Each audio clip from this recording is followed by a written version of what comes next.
Reciban un cordial saludo, tutora y compañeros. Mi nombre es Claudia Patricia Jojoa Benavides y me corresponde exponerles el capítulo 4, Contacto del español con lenguas indígenas en Hispanoamérica, del libro del español en contacto.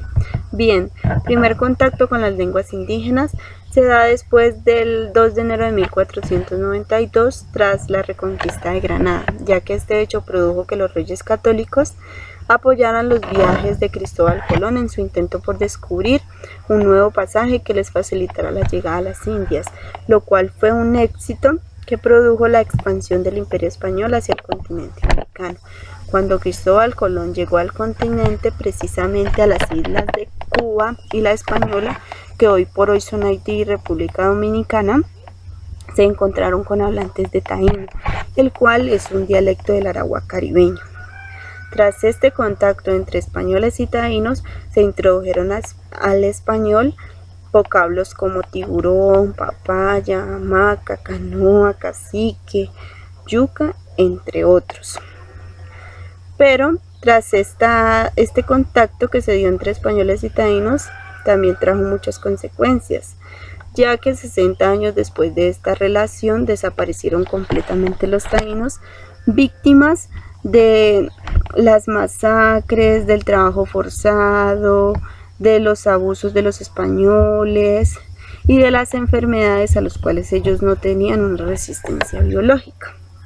Y además se dice que en el continente habían más de 1700 lenguas indígenas y que hoy por hoy existen entre unas 500 y 700. Y a eso se le suma que los indígenas se debían de volver bilingües, es decir, hablar su lengua indígena que les facilitaba obviamente su comunicación, pero debían hablar obligatoriamente el español, que era el impuesto por los colonizadores. Y esto por este primer contacto con las lenguas indígenas. Ahora les voy a hablar del contacto de las lenguas en la Nueva España. La llegada de los colonizadores españoles a la Nueva España fue en 1519 y tras esta llegada se empezaron a ver los desplazamientos de la lengua indígena nahual por la española. Sin embargo, a los indígenas se los cristianizó en su lengua indígena nahual por su comprensión en la comunidad, pero era bajo el dominio del español. Aunque en 1570 el rey Felipe decreta como lengua oficial en la Nueva España la lengua indígena nahual, aunque años más tarde el rey Carlos III decide oficializar el español en esta región y los indígenas deben hablar completamente español. Aunque hoy por hoy los mexicanos hablan español, pero no la lengua española pura, sino la lengua que ellos modelaron mediante su medio físico, social y cultural. Y los aportes que hizo el nahual al español, algunos fueron tomate, peyote, chocolate, entre muchos más. Bien, y esto por este segundo contacto. Ahora les voy a hablar sobre el contacto de las lenguas en la región andina. A esta región los españoles llegaron en el año de 1531, pero en esta zona los españoles dejaron que los indígenas hablaran completamente su lengua materna, que era el quechua, ya que a ellos les convenía en cuanto a la administración del imperio.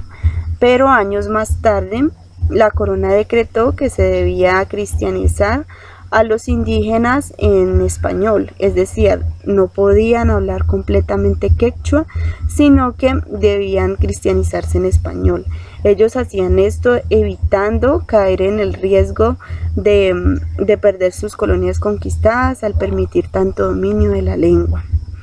Y en 1770 finalmente la corona decide que los indígenas deben hablar completamente español, es decir, promueve el monolingüismo, al igual que en las otras regiones pasadas. Y los aportes que hizo el quechua al español fueron algunos pan, payá, macón, dormate, entre otros. Y ahora les voy a hablar sobre el contacto de las lenguas en Paraguay. Paraguay fue colonizado por los españoles, pero sin embargo este país es bilingüe, es decir, hablan dos lenguas. Se habla guaraní, que es su lengua indígena materna, y se habla el español, que fue impuesto por los colonizadores. El español no se preservó porque los españoles no lograron completamente su preservación en este país. Aunque el español se habla para lo económico, lo social, los gobiernos, la educación, y el guaraní se habla como algo más privado, en lo interno de las familias, y aún hay algunas comunidades que hablan guaraní que están alejadas de la ciudad porque hablan completamente guaraní y tienen unas costumbres algo diferentes a las de las urbanidades. Y tras este contacto se han presentado muchos fenómenos, como la sustitución de fonemas vocálicos españoles de la I y la U por la sexta vocal del guaraní, la I. Y con esto termino el contacto de las lenguas indígenas en el continente americano. Muchas gracias.